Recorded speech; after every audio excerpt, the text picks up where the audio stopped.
Hello, everyone. Welcome to the eighth episode of Conversations with T. This is T speaking, and I'm back with Coach Key. This is the third time that she has been featured in my podcast. And in our previous episodes, we have spoken about various topics such as social media, fitting in, self accountability, and productivity. How have you been, Coach?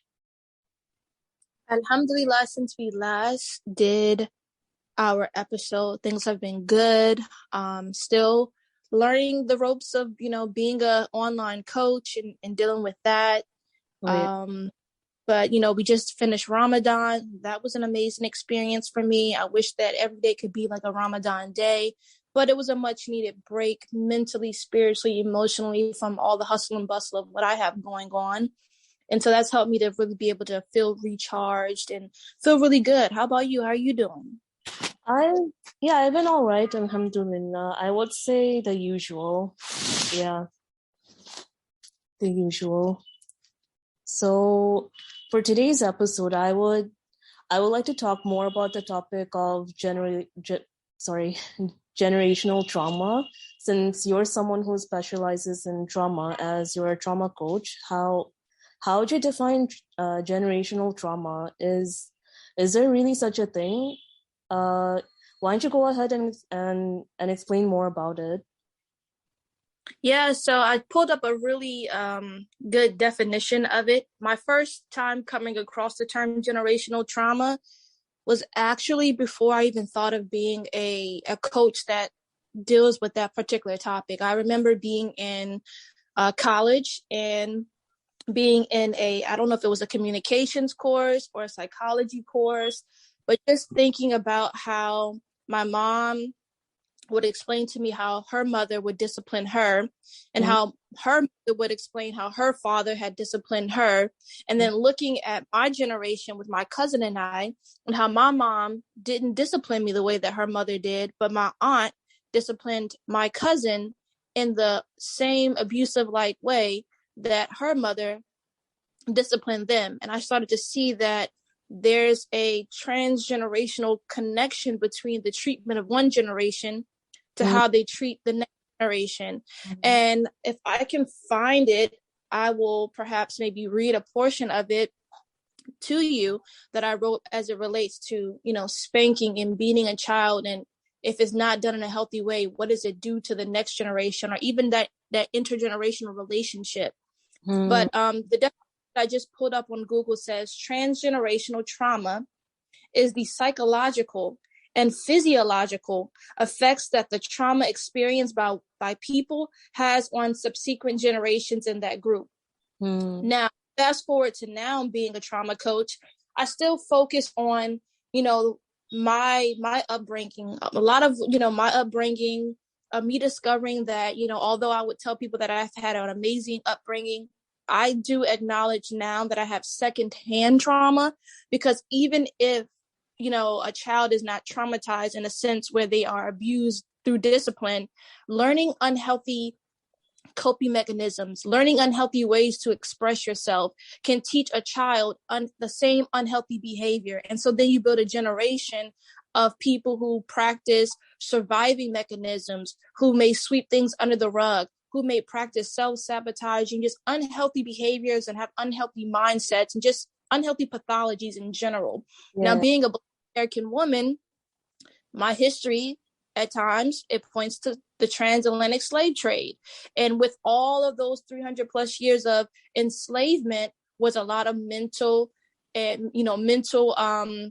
oppression, a lot of physical oppression, a lot of emotional oppression, a lot of racial oppression between, the enslaved people. And a lot of that at that time, they had to learn survival mechanisms, but there never was a time when they said, okay, we can snap out of this. We're no longer enslaved. We can move forward. Because honestly, even though they were no longer enslaved to a master, now the system of government set up things to continue to keep them down at the bottom of the totem pole. And so being Black and American, there's intergenerational trauma stemming from just trying to survive from 300 years of being enslaved. So many ideologies, so many beliefs, so many behaviors as it relates to, wanting to be a perfectionist or, wanting to just, how to process emotions, that has affected generation upon generation. And so kind of tackling that with my family and then understanding that, what Black Americans face,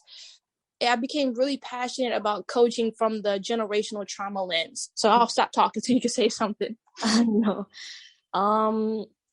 Yeah, I was just thinking about I was thinking about my experiences with trauma. Honestly, it's a very difficult thing to deal with. I know because I have dealt with it, and this is something which I still struggle with today. The fear, the shame, the stress, confusion, hurt, anger. These emotions are very real. Whenever I was triggered by something, I would freeze, and these intrusive thoughts would just flood in. My emotions would become very volatile, and I would sometimes get flashbacks of what had happened. It would take a moment for me to snap out of it, despite it being a difficult thing to do. I feel as though, however, that no individual can understand the challenges of battling trauma on a regular basis unless they have experienced the aftermath of trauma themselves, like their spiritual effects, the emotional effects, the mental impact, and even the physical harms that come along with it.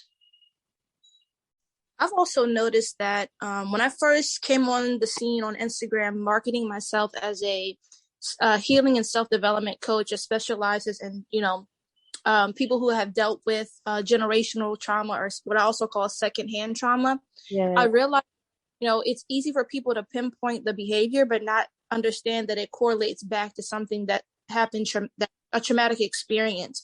And I remember polling my Instagram followers and said, do you know what generational trauma is?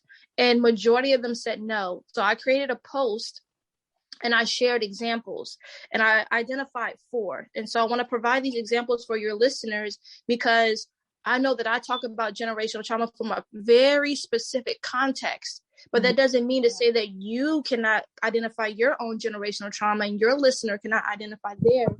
And so I just want to go through these 4 examples really quick. So number 1, consider the generational trauma of enduring white supremacy for nearly 400 years. That's what I talked about initially. Number 2, consider the trauma of learning love and coping from an emotionally distant parent. When you have a parent that's emotionally distant, what does that teach the child how to be? Probably the same way. So then they have children. What do? The same thing to their children. Yeah. And it goes on. So then example number 3, go ahead.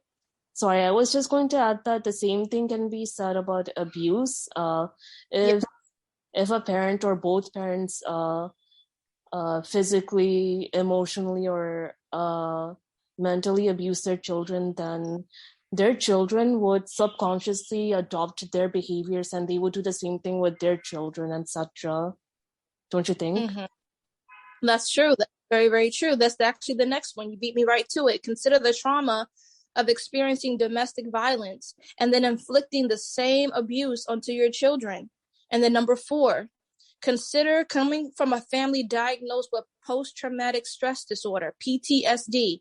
So you grew up experiencing fear and anxiety. The thing that we have to understand is when we're children, we are, what is the word that I'm trying to use?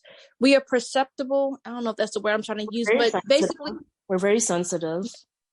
Very sensitive, and we learn from the adults around us. And so we're not able as a child to be able to say, oh, that's not right. That's not right. We're like my teacher said during Ramadan, he said, as creation of Allah subhanahu wa ta'ala, we were all, humankind was born on a natural disposition to know that there's only one creator out of there, and to know that to obey God. But life, our social institutions, our family, just anything that we absorb in our society can take us off that natural disposition. Yeah. He said, aside from a spiritual lens, children are naturally born to just be well behaved. You know what I'm saying? Mm-hmm. He said it's not until a child perhaps is around a parent who's constantly cursing, especially the parent cursing when they're mad, and then as they get older, they adopt the same behavior of when they're mad, they're cursing. They learn behavior. But the beautiful thing about this is that the dark cloud doesn't hang forever. There Exactly. is a way to acknowledge the generational trauma and to push through it. And the blessing of tapping into behaviors that we perform that we don't like, or thoughts that we possess that we don't like, is to kind of dig deep into the why and figuring out where did it come from, because awareness will set you free. Oh, so I want to change. And so that's what I do as a coach. I'm helping people who say, this is my problem, this is what's going on in life. And I say, let's dig a little bit deeper. Let's start to get to a place of awareness so we can figure out what's really at the root. And then we can figure out how to get you out of this and help you to get to a better, state, or be in a better situation. From a biological from a biological perspective, what I find really fascinating is the role that our genes play when it comes to our experiences. Researchers have found that the organization and activity of the brain can change in response to experience.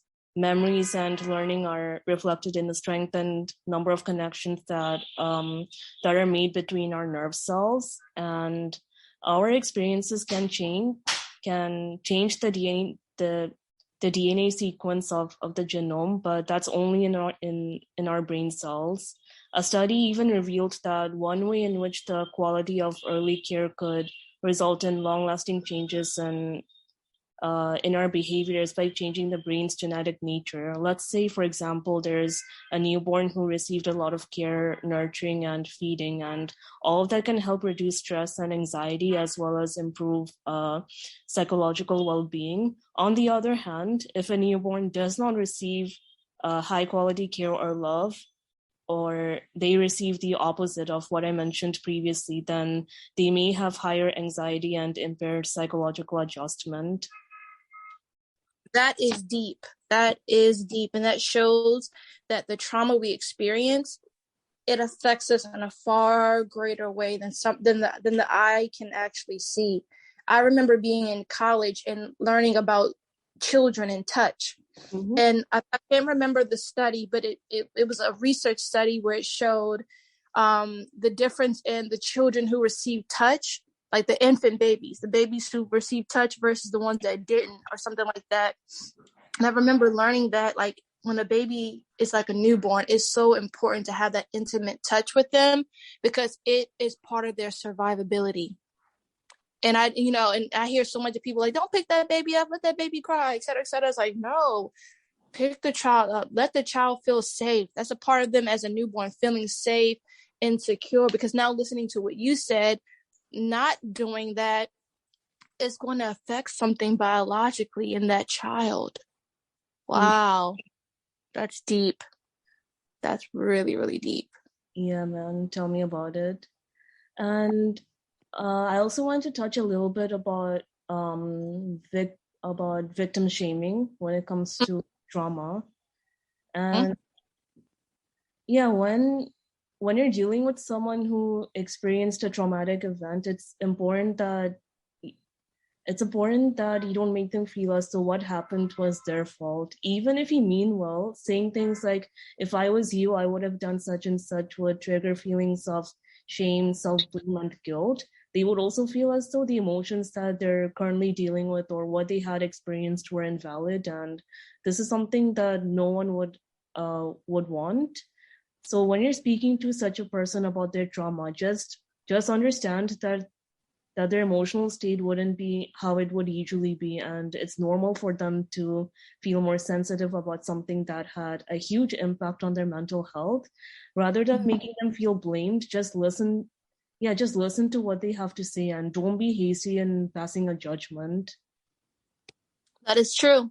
Mm-hmm. And that's what society does. Society will blame the victim, especially when it's sexual assault. Oh, yeah. I hear a lot on social media, a lot over here in America, that, when a woman is sexually assaulted, oh, look at the way she dressed. She wore an outfit that was calling for someone to put their hands on her. And I feel like, from a societal standpoint, specifically as it relates to sexual trauma, that women are more policed than men. I don't hear too many mothers raising their sons to be able to accept rejection, know to keep their hands to themselves, and to not objectify women.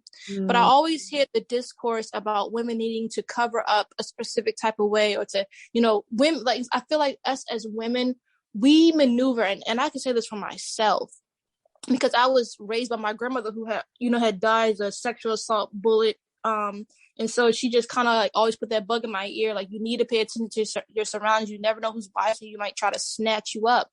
So it's like, being a woman, I feel like we're always on edge, always trying to make sure we got our key or something to stab somebody if they roll up on us. Yeah. But conversation isn't being had with the males to, hey, you should see a woman, whether you're related to her or not related to her, as someone who, if they were in need, you would protect them and not hurt them. You know what I'm saying? Like, we have to be afraid. It's one thing to be afraid of your own.